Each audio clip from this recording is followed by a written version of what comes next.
Your Dixie's football pride in the Crimson Tide's fight song is evidently the problem. Full disclosure, I'm a big Alabama fan. College football and culture, though, are colliding again. Students and faculty at the University of Alabama want to change that part of the school's fight song. They say the word Dixie is associated with the Old South, slavery, and racist imagery. Fact check, true. Right now, they have about 300,000 signatures on a petition to change the lyrics. The university is made up of 38,000 total students. This isn't the first time something like this, of course, has happened. Students at Texas filed a complaint about the university's fight song for the same reason. In fact, NC State already removed the word Dixie from their fight song. Ultimately, donors will probably end up having the power here. Here to discuss, Harvard Law lecturer Ian Samuel, Beverly Hallberg, founder and president of District Media Group. Good to see both of you.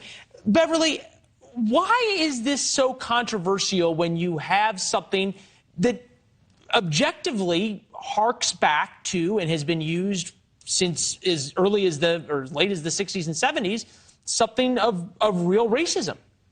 Well, I think you have to look at the origins of this, and historians do disagree on how it originated. Now, there are plenty of people who do look at this and say that this is a nickname for the state south of the Mason-Dixon border. So they view this term as denoting geography, not denoting anything that is offensive. But as you just said, there are plenty of people who do. You even can look at the Dixie Chicks who changed their band name to the Chicks because they didn't want to be offensive to people. So I do think it raises this question on when you look at the South, when you do look at the evils of slavery, but you do want to look at the South and culture that maybe people do want to adhere themselves to, how should we handle that terminology? For example, the phrase the South, is that something that should be erased altogether because there was slavery in the South? I think that these are honest questions that people do need to have. It's a great point. How far do you go?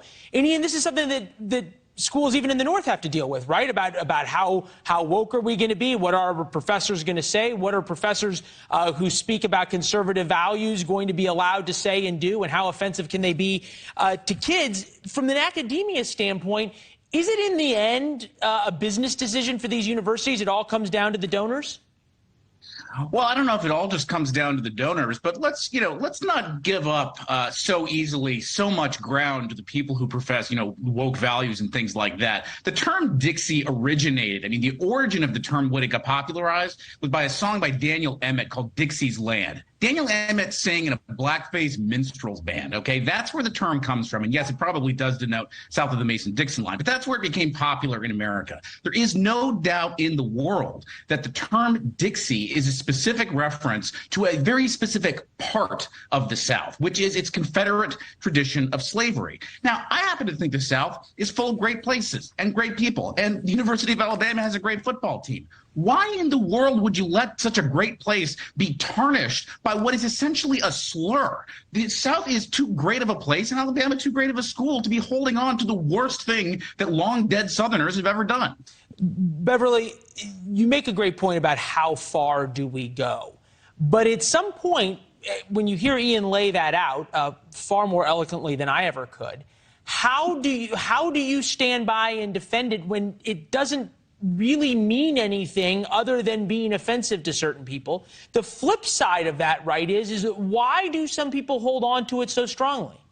Well, I would say that a lot of people, when they think about this term, they don't know all of the history behind it. And they would say, when I think about this, I just think about the South. I think about my football team, the fight song. They think about it as a positive thing. And this is why I think it's important to have the conversation. We need to have the conversation about it because people are going to feel very strongly about it on both sides. And I think even if this petition does get enough signatures on it and this term is removed from the fight song, I think you're still going to have a lot of students, a lot of alum who still will use this term in the song itself. So I would rather see, when we're debating this or debating the removal of statues, to have an actual conversation about it versus just saying this is racist, this shouldn't be allowed. Allow people to discuss it, because I actually think it leads to more polarization than people Beverly, actually understanding the origin. I got 30 seconds.